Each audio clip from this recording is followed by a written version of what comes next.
Switch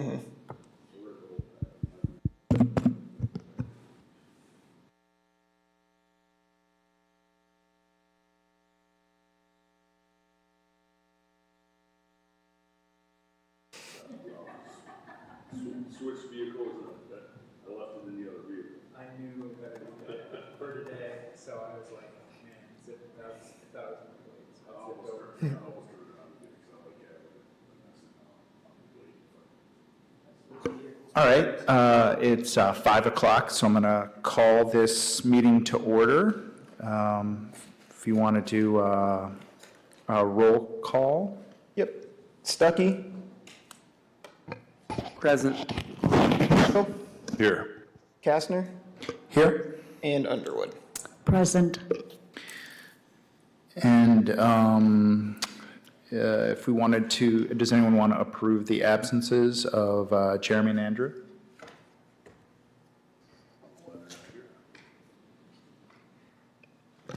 I make a motion to approve the absences for Jeremy, and it would be Andrew? Andrew, yep, Andrew. I'll second that. All in favor? Aye. Aye. All against? Okay, so that passed. Do we have any additions to the agenda? Not an addition, but I do have one alteration to make under, sorry for the rapid scrolling, under G, other business.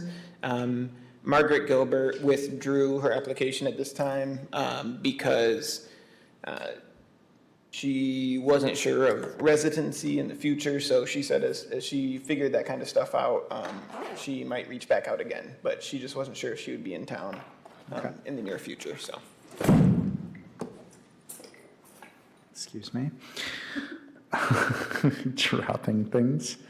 Okay, then do we have any guests that need to be introduced?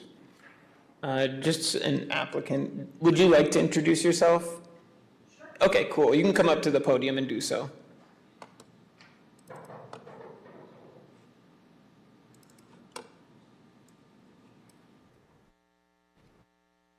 Hello. Hi. I'm Elizabeth Hartman. I live at 216 West Vine, and I think I met with Louis last week, and I think you've maybe seen my application to join your commission. Nice. Well, welcome. Thanks. Thank you. Thanks. Thank you. Do we have any public comments on non-agenda items?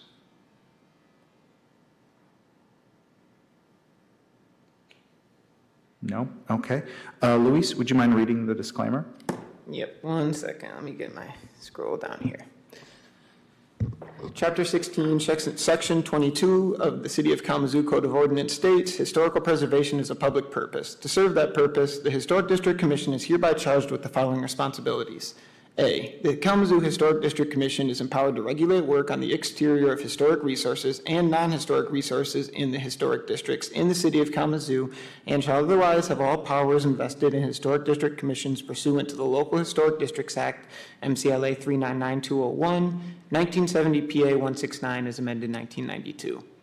To regulate work on resources which, by city ordinance, are historic or non-historic resources located within local historic districts, including but not limited to the moving of any structure into or out of, or the building of any structure in an historic district. The following documents are available in the Community Planning and Economic Development Department located at 245 North Rose Street. These documents will help assist property owners in understanding the responsibilities of owning property in a local historic district, MCLA 399201 and 1970 PA 169 as amended 1992. The Michigan Local Historic District Act.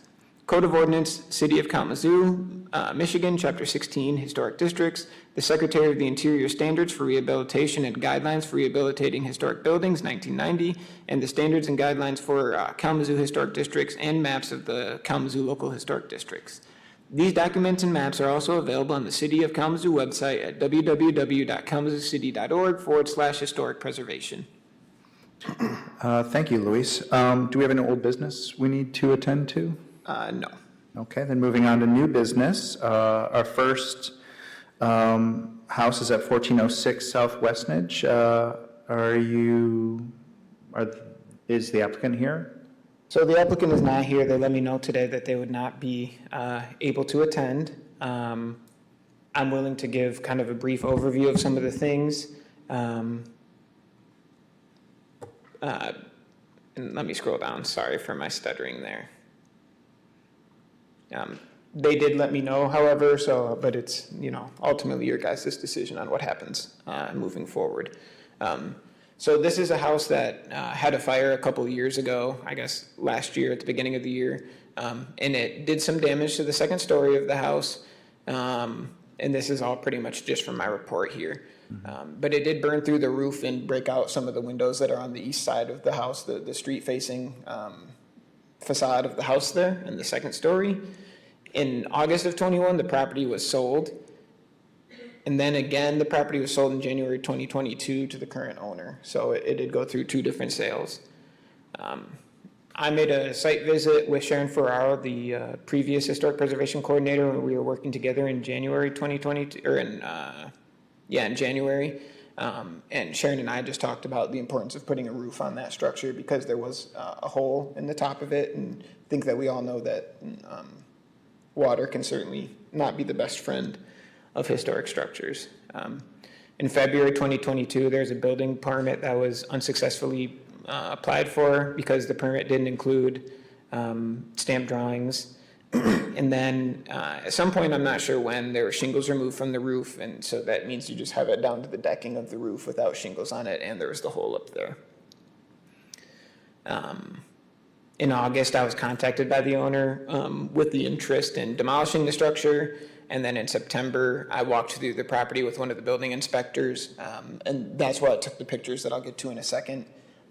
There was certainly extensive damage in the structure, so I made one walkthrough, like I said, at the beginning of this year, and then I made the other walkthrough when demolition was the new choice of the owner for the property. I think that since rain had been able to get in, I don't think it helps. And there could be things that are unseen as well that you have with the property then when you're dealing with water damage, I guess, and the amount of mold that happened on the first floor because of the persistent water damage was also very prevalent and immediately visible. Because it had effectively been open for that long, I think that certainly contributed to what was going on there. The applicant could not attend the September meeting and elected to move it to this month and then was not able to attend this meeting either. And that's about 8 months after the initial building permit was applied for. And in August, I want to say August or September, but I'm not 100% sure, the property was put on the market for sale, and I know that's one of the remedies that was often talked about with Sharon, the previous preservation coordinator, to as one of the last efforts to see that the building might be able to survive is putting it on the market if preservation was not a feasible track, I guess, for the current owners. This will be a notice to proceed because it does not adhere to any of the Secretary of the Interior standards or our standards and guidelines, and we're looking at hazards and things. The house is closed to casual entry. I'm not sure if I'm sure that people could make, the argument as well that it is a health concern because of the damage on it. I'm not a structural engineer, so I can't speak to the soundness of the structure at all, but walking through it with the building inspector, a lot of the things would need to be rebuilt in there, probably the floor and the entire roof and some of the walls on the second floor, because we don't know what the extent of the damage was. I don't think I know that it's not a deterrent to a major improvement program. Retention of the resource does not cause undue financial hardship because it was not an act of God or anything beyond the owner's control. And one of the feasible alternatives to eliminate the financial hardship would be putting the building up for sale, which is going on right now. And retaining the resource is not in the interest of the majority of the community. I don't think that it's not the interest of the community to retain the building. I also don't think that this is an exemplary high-style building as well. So I think that there is some middle ground to consider there. Just to go through the pictures, these are some external ones of the building. As you can see, and I can zoom in a little bit, I apologize. Here's where the second story windows were damaged by the fire and the front door. These were paired windows up here. Looking here, these windows were also taken out as well. And these windows here, not sure all the way what happened to this window, and at one point we were discussing the prospects of replacing the windows with the property owner as well, in the early stages of, I guess, talking with them. Sorry about this restore pages. Here you can see the mold damage that's pretty extensive. I don't have any of the pictures from before offhand, but obviously, I don't think that the severity of that mold was anywhere close to that before it had been opened for so long to the elements. This is going back. Here you can see that at some point there was encapsulation of something, and I'm guessing it was some kind of remediation project for ladder asbestos because they put drywall over the old plaster, and that started to completely fall off as well, which was not happening the first time. I mean, there was some of that, but it wasn't to this severity when I went there the first time. This is the second story where you can see that there are definitely temporary supports that are put up to, I think, for safety and to keep things up. You can see the damage of the windows here that were pretty fairly obliterated. This is the hole in the roof, and I'm sure that filled up with water multiple times, and came down, and there's a large gap there. More interior views and down to the lath on some of these sides, or on all sides here, so everything really came off. And if we come back up to one more of these, and sorry to zoom in all the way here, you can see that it's just down to the decking on the roof as well, so there is no shingles there to protect it either. And I'm not sure when those came off, as I said before. So that's the existing condition of this building. So I guess my question is like, how do we ascertain whether this is not demolition by neglect? What are the series of events that made it so that it did not get attention after the fire initially happened? And the current owner bought it in this condition, basically, with the idea of fixing it up? Yes. Okay. And then just circumstances and funding made it so that wasn't possible? Is that? I guess I can't completely speak to that, Yeah.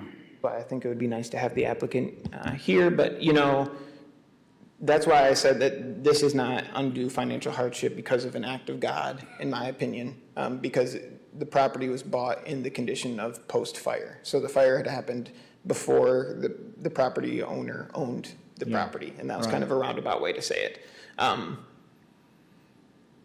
The efforts, at least to look at pulling the permit, were made in February, but I don't know, things fell through without getting those stamped drawings and having a contractor apply for those permits to at least get the roof on, and getting the roof on, I think, is just the crucial step when you have a gaping hole or making some kind of repair that would at least patch in that hole. Yeah. And then I guess the other question, is there any idea, did the applicant indicate what they want to do with the property once it's demoed? I am not sure about that. And I think that, that would just be another, in essence, that would be another hearing, right, for the new construction things, because there is nothing submitted with this proposal to go any farther than the demolition of the property. I have had continued contact with the applicant since, or I guess not continued, but I have been in contact and talked to them as early as January as well. So I'm just to be noted as well. Okay. Yeah, I mean, I feel like the house is pretty far gone, so I would, sign off on tearing it down, but I just want to know a little bit more information about how it got there and then what the plans are for that neighborhood, I don't know about that because I am not working on those houses. I have personal experience about the house next to ours that had a fire. What the fire didn't destroy, water did from the fire. And Ian Nielsen's been working on it, and he completely gutted the inside. I mean, the pictures from after the fire resemble this. And he, of course, he did put a roof on it, but he completely gutted it and is turning it into, 3 very nice rental units. And then Max Tibbetts and Jeff Schuda bought a house on Elm Street that looked very much like this after a fire, and they turned it around. So I'm not sure that it can't be, saved. I guess the question is, are these the people to do it, or is there anybody who's interested in doing it?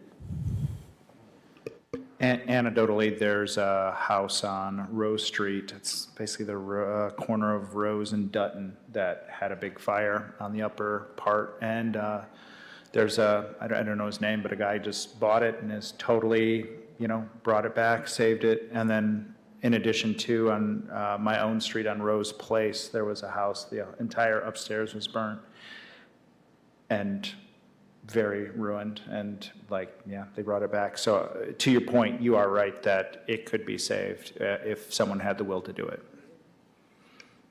Without the applicant here, we're not going to get any of these questions answered.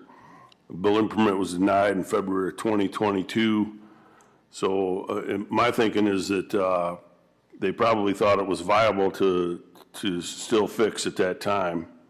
I did go to the property, walked around it, looked in the windows. I mean, you can't tell in the attic. I wasn't able to see any of that on the structure, but it looks to me, based on what's in the report that you wrote up here, that it was viable. They said they didn't have a licensed builder. I don't know. There's a lot of questions that we won't be able to have answered. Yes. In the time frame, rot, I mean, there will be water damage, but rot should not be an issue yet in the time frame from when that roof's been open. And like Dan said, these are some of the notes I took. Is it demolition, would it be demolition by neglect, or is it demolition because of the fire damage? We don't have any, I don't have any true structural assessment of what's happening there, and they're not here to answer the question. So that's not helping us to make a decision. Yeah, and I agree. Well, then I might make a motion to deny the request for demolition at this point. I mean, that would leave the applicant free to return, would it not? Right now, from my understanding of it, is there's no timetable on the amount of time that you have to wait to return. Right. Is the way that I see it. So if they had better information, additional information, they So I could come think then back? that, and if you wanted more information, a postponement might be more appropriate. Your guys' decision ultimately, obviously. We also, since we are down to the quorum limit here, we do need the unanimous decision on whatever we look at as well. And I can't envision how many commissioners will be present next month either, so. So we're looking for maybe a proposal to postpone the vote on this until the applicant is here with it. Does anyone want to propose that? Or make it, Or just not? make your, I'm going to move to deny the request. I'll second it. Should I read the rest of it? None of the criteria required for issuing a notice to proceed have been met. Second. Could I call a roll call vote on that, please? Yep. Stuckey, Yes. Mitchell, Yes. Kastner, Yes. Underwood. Yes. Okay, so the motion to deny the notice to proceed passed, so I'll get in touch with the applicant following this. Thank you for that. Yeah, Moving on to the second one here, or the second location, 427 Stone, is that correct? Yep, and for this one, we will be taking call-in as we have done in the past, so. Okay. Hello. Hello? Hello, Hi, is this Laura? this is. Okay. Hi. Can you hear us? Yep, Okay. I can hear you. Awesome. I'm just going to give a quick little rundown on your project, and then I'll let you take it. Okay. So this one is a proposed demolition of a garage on Stone Street in the West Main Hill neighborhood. I did go out there and looked at it with the person that's going to be doing the work. There is a very large crack that is in the foundation, causing the southern wall to pull away from the rest of the building. As I indicated in the report, you know, some of the south wall is very obviously tipping, but some of the other things still look to be in okay shape. I think putting it back would be, you would have some certain work to do there, and I can't speak to things that I obviously can't see that might be hidden underneath the surface there. The applicant did indicate that if this was demolished, they would save the clapboard to be able to use on other portions of the house for repairs as needed, which I think is a good thing to do whenever you're looking to take down a resource. And Laura, you can speak to it as well. Absolutely.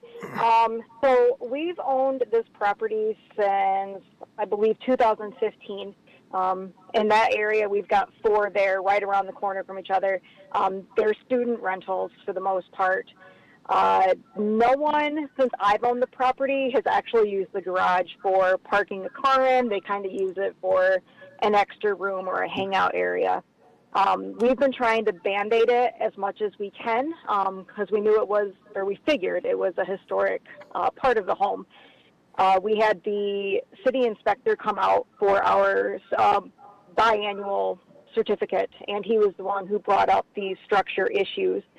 And he said we would either need to take the garage down or we would have to get it completely resounded, and then I would have to get a structural engineer to make sure it was completely structural safe for anyone to be using it for any purpose.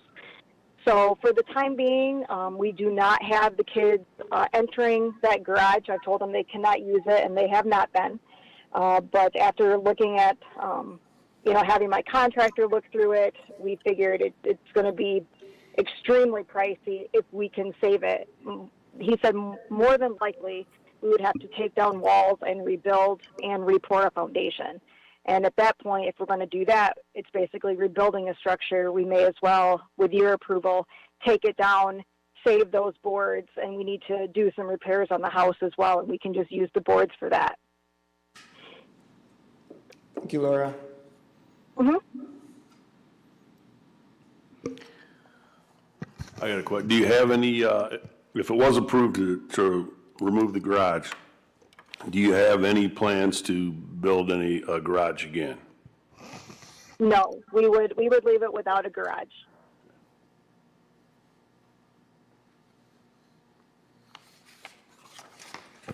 I did go by this property also. I didn't walk up and look at the structure. I just took a view from the street. Yep. I don't know whether, looking at it, the sizing and scale and the style does not look like it's original. Whether it's contributing or non-contributing, that would be up to everybody here's decision. This one, to me, is not as problematic as the last one. Yeah, and I had a trouble, I think the garage is certainly old. I don't know how old it is, and I don't know if that door was ever expanded to accommodate modern vehicle size. Could be something. Obviously, a door of that size and that style, I don't think is 100% in form with an original garage, correct? But it is detached and set back to the point where it would kind of respect the rhythm of what I think other garages would be like in that neighborhood. But I'm not sure that that's a 100% original thing, so I'm uncertain on the date of it. But I think that you're correct, John.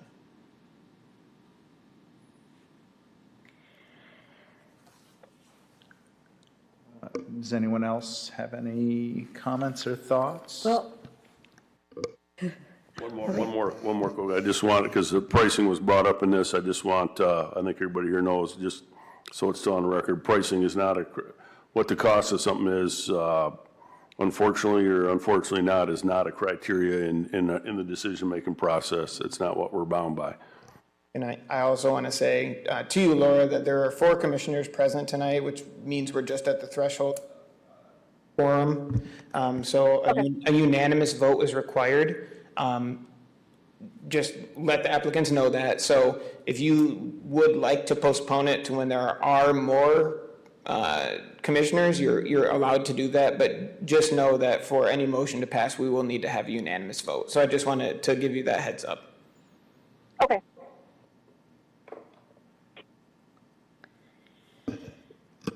So I'm very torn on this one. The criteria is clear, that demolition violates all 10 standards, and don't see that there's evidence to support the 4 options we have. But I'm struggling because I also think, as you've noted, the age of the garage is undetermined, and does not look, I don't know, it doesn't look to me like a garage that was built at the time of the house. Looking at just on the pictures, I didn't walk up there, I just viewed this one from the street. The foundation does look old. I mean, and Luis might be on the right track. It might have been altered at one time. Whether it was, to me, another thing is, do we have the verbiage of the housing letter? I mean, they're getting, the applicant here is being told from the housing department that this is a problem, and that's why they've come to us. So now they're dealing with 2 city entities here. And that's something I would take into consideration, is that's not something that they just came out of the blue to try and tear the thing down. That was based on the city inspection. Yeah, and I think it's obviously not connected to the house as well. Is another thing to consider. And sorry, I can't find where any of these pictures are. But it is a completely detached garage.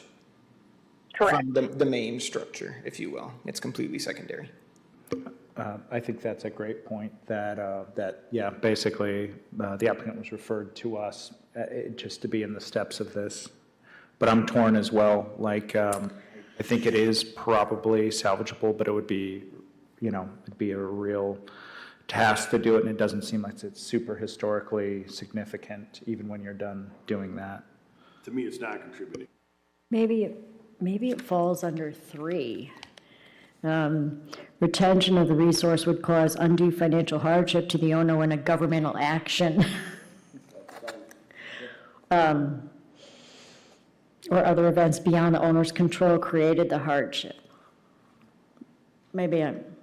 Okay, I could make a motion for that.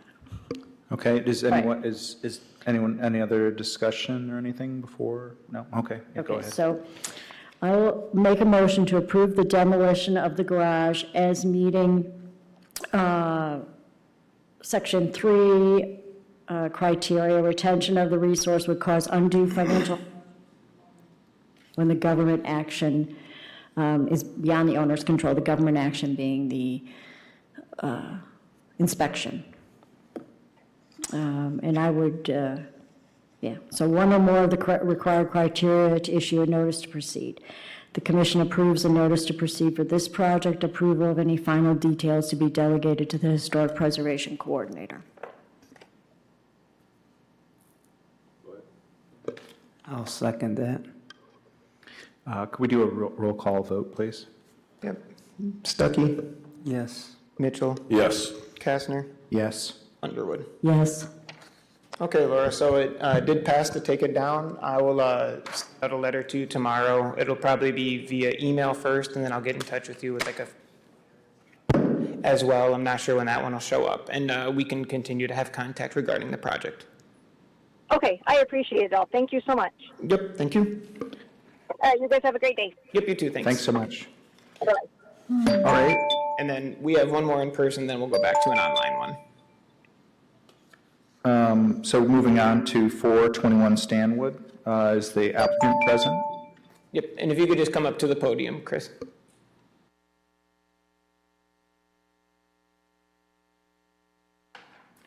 And again, yep, and I'm just going to give a little bit of quick background on the project, and then I'll hand it over. This is a non-contributing structure in the West Main Hill neighborhood with a flat roof, and this project is proposing to put a pitched roof on over that. Again, I think that the non-contributing status of the resource is something to take into consideration, so I'll hand it over to you, Chris. Basically, it's a cement block and brick building. It's not a historic per se building, and they've just had some problems with leaking roofs and some other issues. They just like to get a pitch built up on that roof and get it shingled and basically just try and solve the water problem. So. Yeah, seems pretty straightforward. I mean, does anyone have discussion on it, or? Well, I went by that one today too. There's an interesting landscape detail that there's like some vertical limestone there. Did you do that? It's pretty neat. Right there on the front, there's a vertical limestone that was put in as a landscape detail. I did notice a bunk of, it looked like you had tapered board up there wrapped up in anticipation of, or is that sheathing? No, it's just materials to, getting ready for this job, but nothing's been done there yet at all. No, as I said, I saw a bunk, it looked like maybe you were still thinking about tapered board and the EPD. With the hurricane happening in Florida, I got materials like right now. 'Cause Yeah. last winter, I had materials go way up on me when on a job, so I just made sure I got them at today's price. Yeah. Okay, great. Does anyone, want to make any proposals? I'll make or- a motion to approve the build of the pitched roof as specified. This proposal complies with Secretary of Interior Standards Numbers 1 and 10. The commission approves a certificate of appropriateness for this project. Approval of any final details to be delegated to the Historic Preservation Coordinator. Could we get a roll call vote? Yep, Stuckey, Yes. Mitchell, Yes. Kastner, Yes? and Underwood. Yes. Awesome. So the project passed for you, Chris, and I'll send out a letter to you tomorrow, just so you know, and have an official letter for that, so. Okay, sounds good. Cool. Thank you so much for coming in. Yep, thank you. Yep. Thank you. All right, we're moving on to 217 West Vine. Is the applicant here? This will be another phone in. Okay. You can go ahead and answer that one. Hello? Yes, hello? Yep, is this Juan and Jorge? Yes, this is Juan. Okay. And you can hear us, I take it? Yes, let me just add Jorge real quick. Okay, not a problem.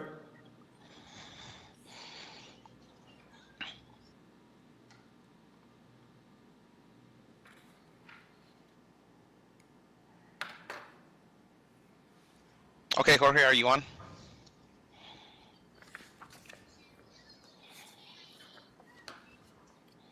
Can you hear me? We can still hear you, but I don't hear anyone else. George, are you there?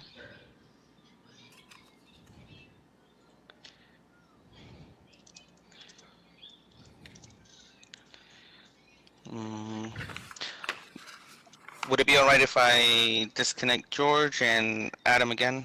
Yeah, certainly, go for it. Thanks.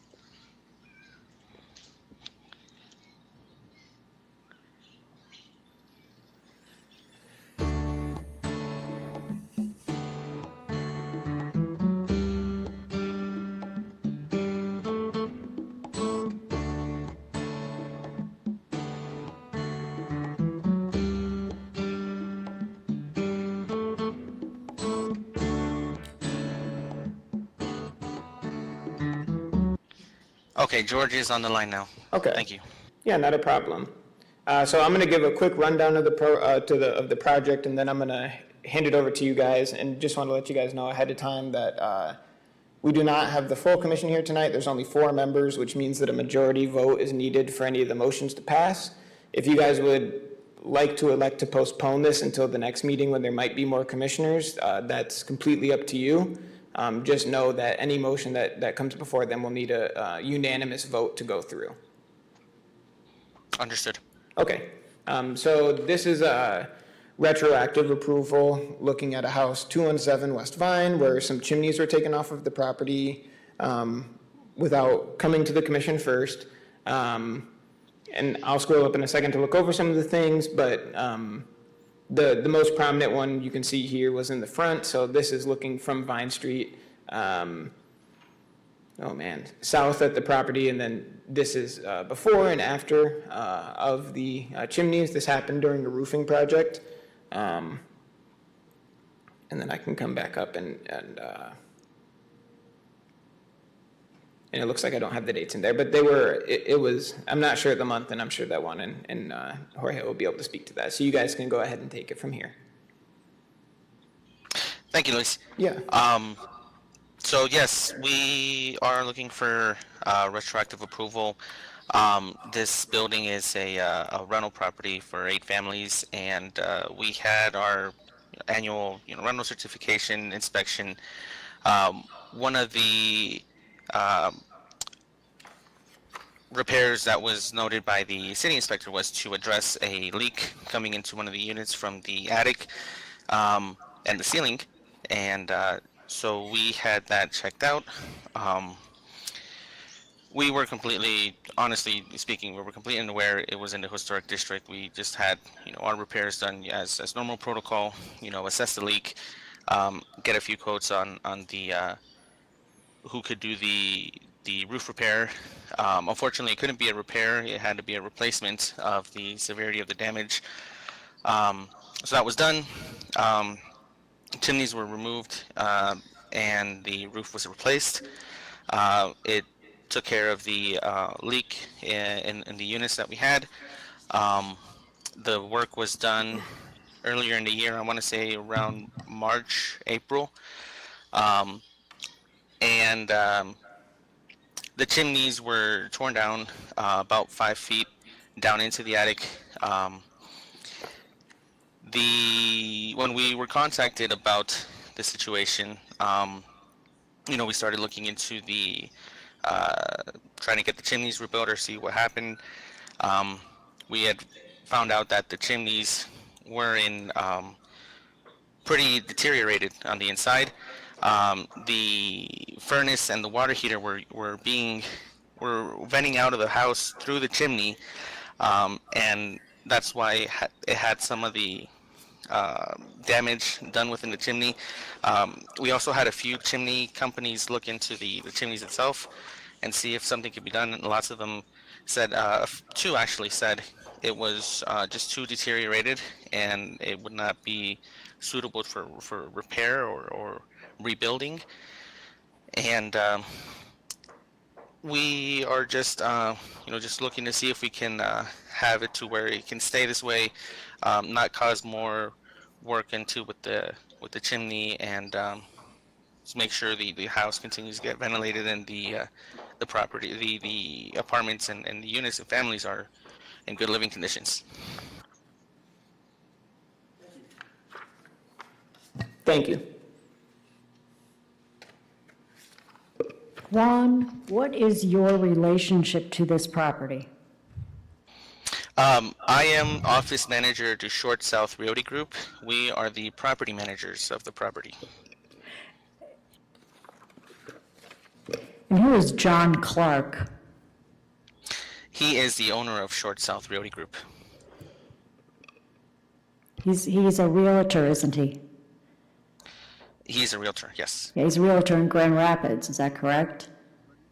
That is correct. And he lists property in Grand Rapids that were properties that are in historic districts, does he not? There are some in the historic districts in Grand Rapids as well, yes. So he purchased this property not knowing it was in a historic district?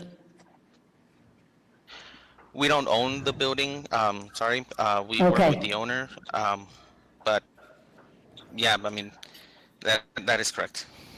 Okay, so you just manage the property? You don't We own? manage the property for the owner, yes, yes. Okay.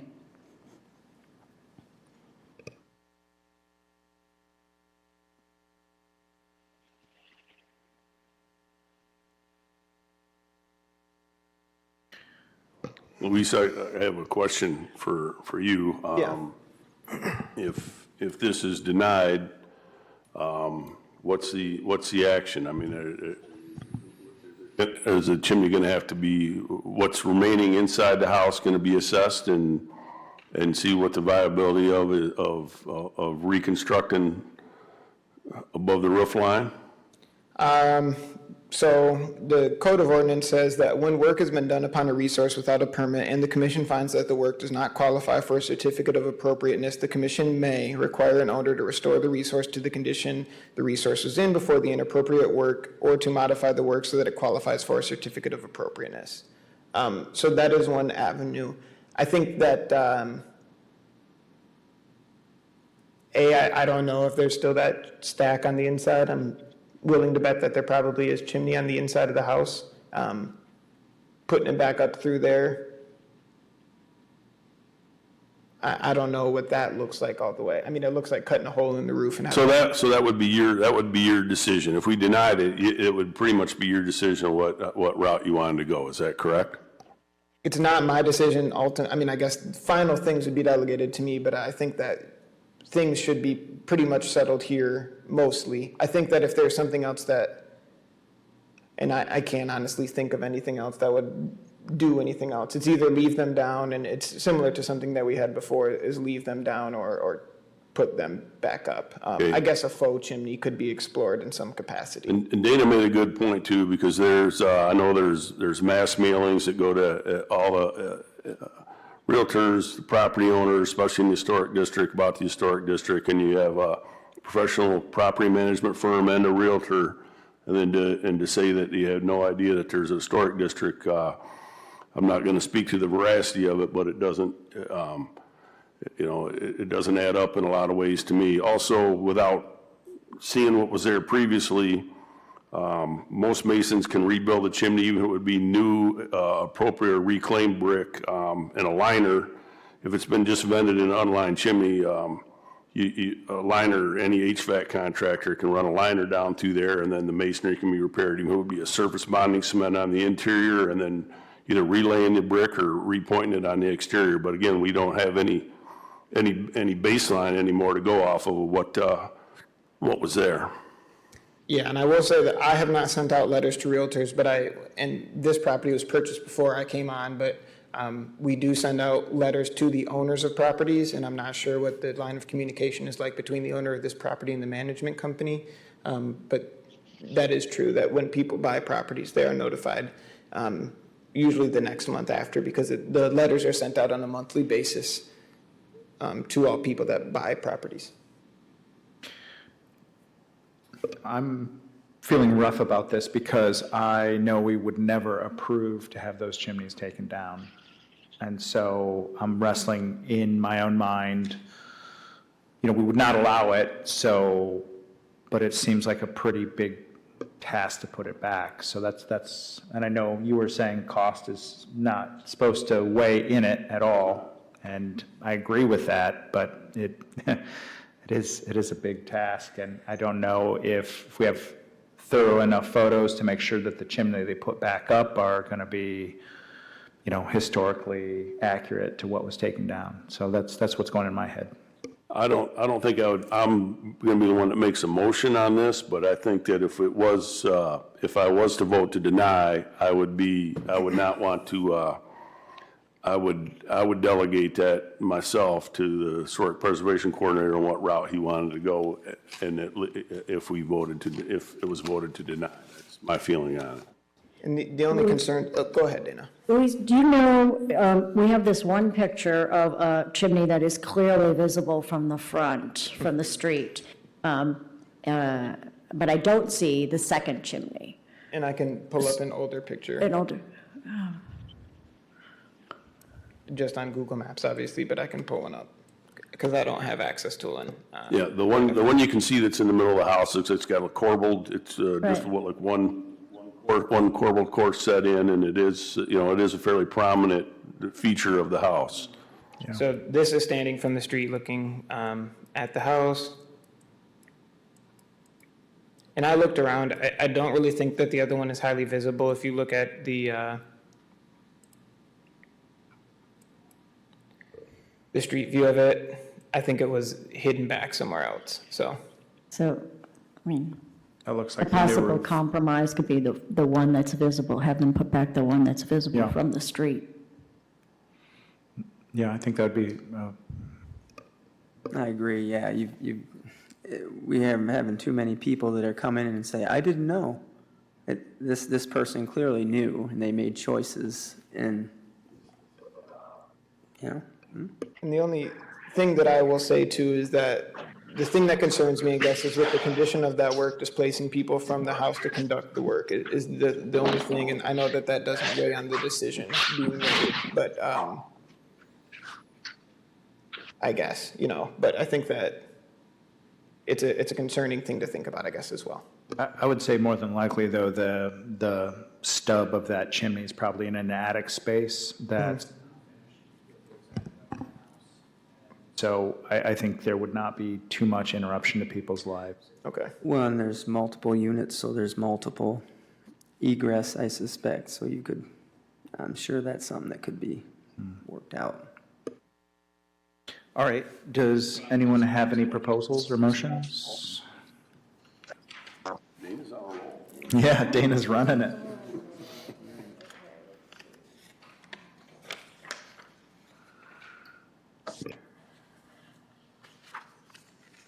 Okay, the commission approves a certificate of appropriateness for the rebuilding of the chimney that is visible from the street.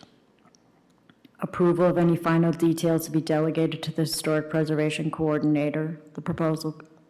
Yeah, and I think that the proposal should probably say that, to give the certificate of appropriateness, it would be, because since this is retroactive, to allow the one that is not visible from the street to remain down with the stipulation that one needs to be put back up for the front one, I think would be a more encompassing. All right, let's try this again. So, the commission denies the request. And I think you could frame it all in the positive, because Okay. Retroactively approving a certificate of appropriateness for work that's already been done, for keeping that one chimney down in the rear, right? Okay. The commission approves retroactively a certificate of appropriateness for the removal of the back chimney that is not visible from the street. That proposal would have complied with the Secretary of Interior Standards numbers 1 and 6. Is that doing? Yeah, do I have anyone second that? 2. I didn't hear anything about And denies a certificate of appropriateness for the retroactive removal of the chimney in the front that is visible from the street, as that does not comply with Secretary of Interior Standards numbers 1 and 6. All right, I'll second that. Could we do a roll call vote, please? Yep. Is there any more discussion? Okay. Stuckey, Yes, Mitchell, Yes. Kastner, Yes. and Underwood. Yes. Okay, Juan, so I'll be in touch with you. The rear one can come down, remain down, and we'll work something out about doing some sort of rebuild for that front chimney, as it stands now. Okay, sounds good. Yep, and I will, like I have told other people, I'll send out like a letter, and I'll be in email contact with you tomorrow, and we can have a phone call if you'd like as well. Excellent. I think that'd be a good idea. Okay, awesome. I appreciate it. Thank you all. Have a Yep, great day. you too, thanks. Thank you. All right, at this point, would we go over the or we don't have any more applications, right, or for approvals? Yep, no more property business. Okay, so then do we move on to the new applicants Yep. before? And I think that you can just kind of run down the list of names. Oh, before we go into, okay, before we do that, let's, do I have a motion to approve the minutes? So moved. second. All in favor, say aye. Aye. Aye. All opposed?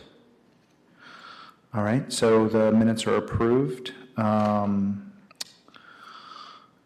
you need to go over the administrative approvals at all, or? No, everything was pretty much all straightforward to me, so. Okay.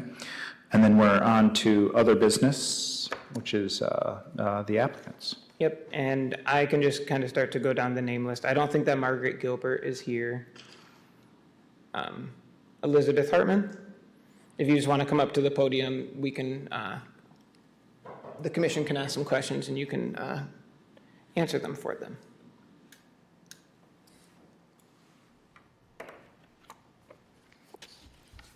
Hello. Hello again. Hi. If you could just state your name, even though I know I just said it, I apologize. Sure. I'm Elizabeth Hartman. And I'm pulling up your application here, and you guys can just ask any questions that you have. We do have one vacancy right now, and then we'll have a couple more vacancies that open up at the end of this year, as two of the commissioners will have reached term limits, just so everyone knows that as well. But again, if the commissioners have any questions, feel free to ask. Yeah, I guess I'll start. What makes you interested in historic preservation? Well, I've always been interested in history in general. Kalamazoo has been part of my whole entire life. I didn't live here as a child growing up, but I had grandparents and great-grandparents here my whole entire life. So my parents grew up in Kalamazoo. It was where I came to visit family. And then starting in the early 80s, I went to K College, and except for 4 years when I taught out east, I've been here ever since then. So I've lived in the Stewart neighborhood, I've lived in the South Street historic corridor, and now I'm in the Vine neighborhood. Actually, weirdly, directly across the street from 217, so. Oh. Yeah, I watched that roof going up, so, Yeah. yeah.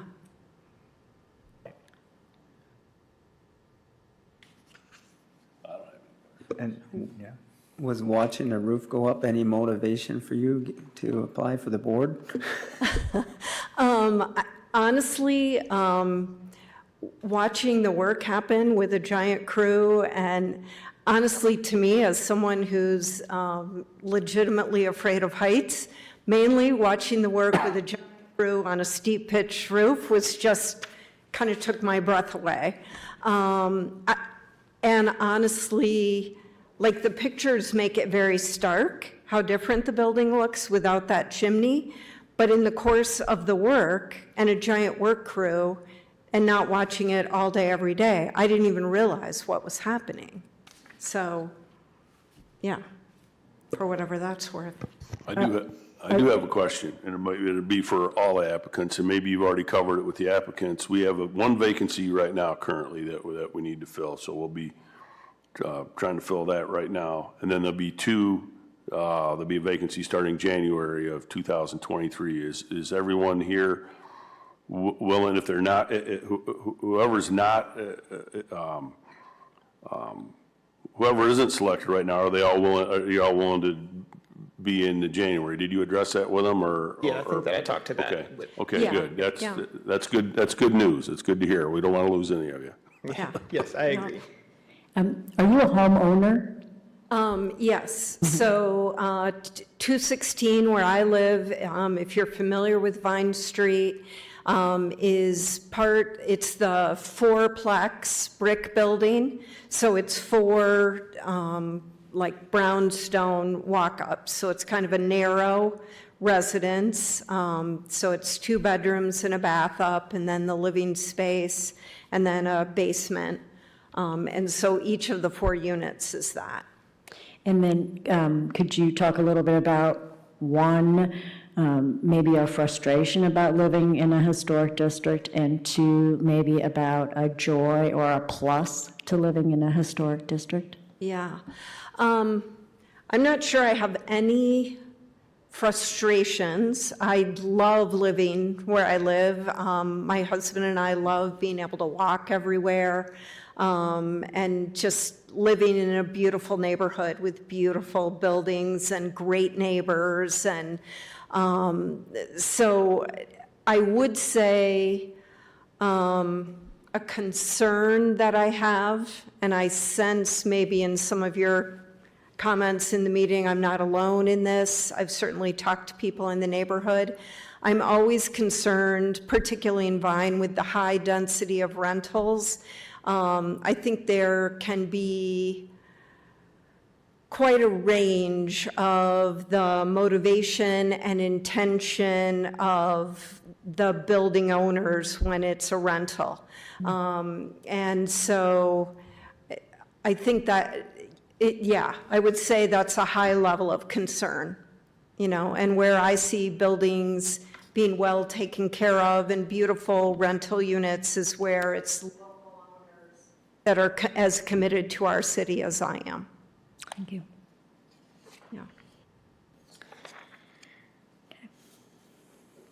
Yeah. If no one has questions, thank you so much for telling us about yourself, and I know your house, it's beautiful. So, thank you. I guess we want to, talk to a few more applicants. Is that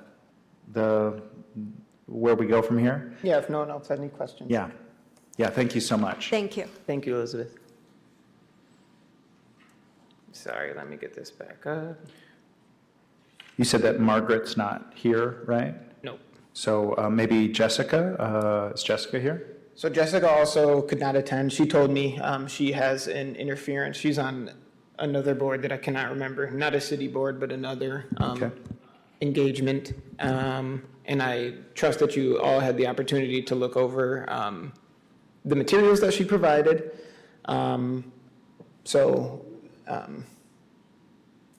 I think that those will have to suffice for the time being. Okay. Should move on to James? Yep, I think that that's fair. Hi, James. Hi, I'm James Johnson. And any questions that anyone has? Just trying to get to your application here. Yeah, So while he's fumbling, I'll ask you, thank you. are you a homeowner or a renter? I'm a homeowner. My wife and I have owned our home in the Winchell neighborhood for 4 years now. So I'm going to ask you the same question I asked the previous applicant about some frustration about living in a historic district and some joy. Sure, yeah. I lived I was a renter on the first floor, and my landlord was the second floor of the building. So it was great to have him, and he was a semi-retired handyman and electrician too, so he did a lot of the work on that house and maintenance on the house himself. I really appreciated living in the historic district. So while I didn't have a lot of experience myself working on the home at all, it was great to see some of the process that he went through to do the renovations, and I appreciated the old materials like the tile in the kitchen, the wood floors and everything. It just had a lot of charm to the house. I didn't have any personal frustration since I didn't own the home, but I loved living in the neighborhood, and for the same reasons, being able to walk everywhere was great. Yeah. Close to downtown. Have you served on any boards before? I have not, no. Okay.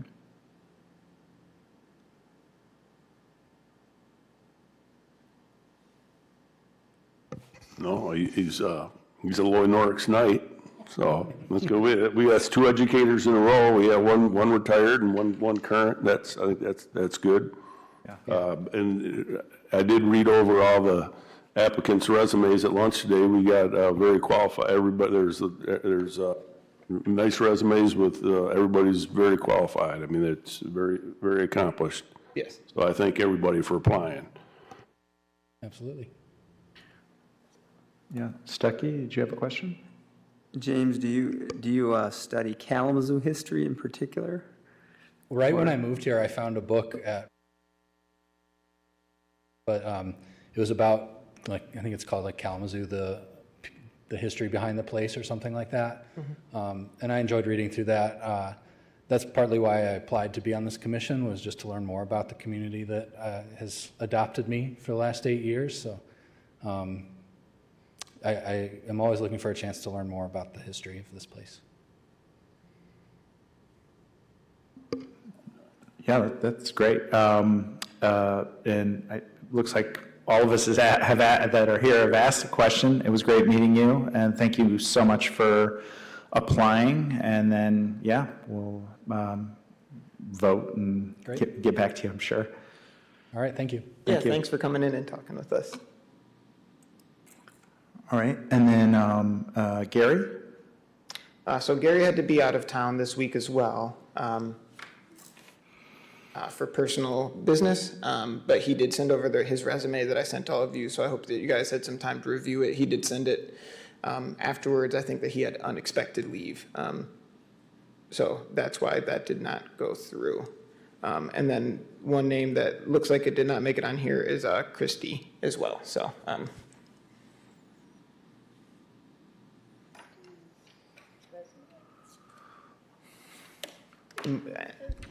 Good evening. Hi, welcome. Thank you. If you could just say your name for all of Yep, us. I'm Christy Brysack.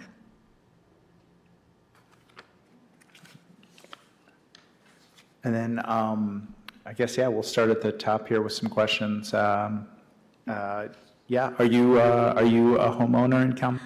I am. Excuse me. I purchased my first historic home when I was 26 on West Dutton Street. It was 440. It's still going. I still own it. Still working on fixing that one up several years later. But then through the fate and the powerhouse that is Sharon Ferraro, I wound up with a second historic home kind of diagonally across the street, also on Dutton Street. It had long been a problem house on the block. It was a hoarder house, and she claimed to be a witch, and it was all kinds of fun things. So I bought 417 West Dutton, I think 3 years ago now, with the intention of making it into a rental property, but it turned into a much larger COVID project. My parents and I spent every weekend and many weeknights there. It became a full gutting and redo. And because of the pandemic, I mean, it kind of kept us sane, even though it drove us a little crazy. But we learned a lot more than we thought we learned on the first house at 442.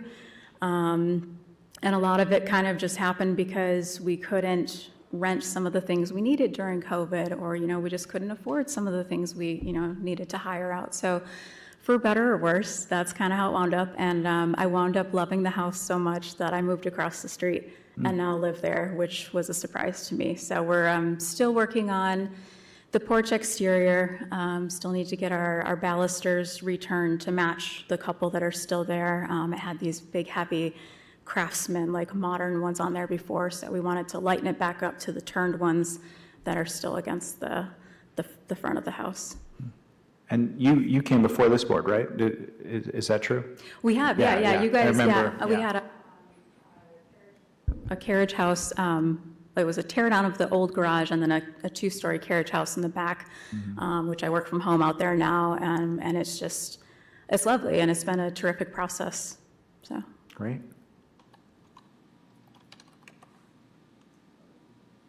Yeah. Okay, I think that's all the questions, but yeah, thank you so much for applying, and, exciting to see people excited about the historic homes. Thank you. yeah, no, it's been wonderful listening to the conversation, so thank you. Yep, thanks for coming. So I will ask the applicants to just step out of the room. If you guys want to come back in after, you can, but you don't have to stay anymore for the meeting. And I will be in contact with you all tomorrow regarding the outcome of the voting here, and then we can be in continued contact as we will have 2 more openings coming up as well. As John said, at the beginning of next year. So I really appreciate all of your interest in historic preservation in the city of Kalamazoo. Yep, thank you all.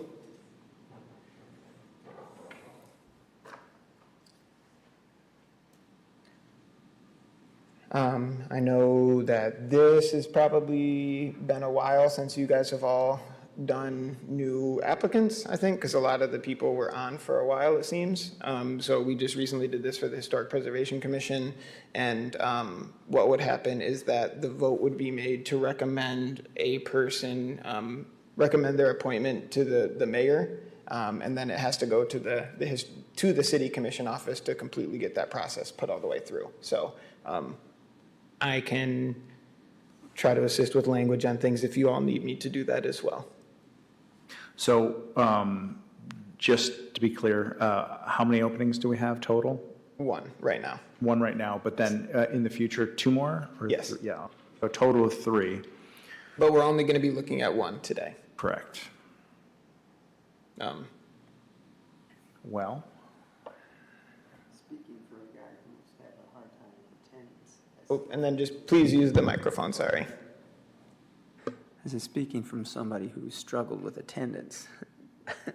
I still think it's important to maybe think about somebody who made the time to be here tonight. In this case, it might be too many obligations, which is what's happening to me. Just a thought. yeah, it is nice that we have many applicants this round. I feel like in the past, we've been kind of short. So I guess we have basically someone, Christy, who is really hands-on and has been through the whole process and also has come before us. James seems like just a historian who's interested in the subject. And then Elizabeth, has a real long historical tie to the city, so that's kind of her motivation. Yeah, I don't know. What does everyone think about those points of view? Well, I'll try to be the voice of Andrew from the last time we went through this, which was his concern about the diversity of the committee. And unfortunately, we do not have, we have diversity in terms of gender and experience, but we don't have no additional racial diversity. And I do think that that's a concern, but if we don't have the applicants now, I don't think that should hold us up. But I would like to see another woman Yeah, no, I think that's on the committee.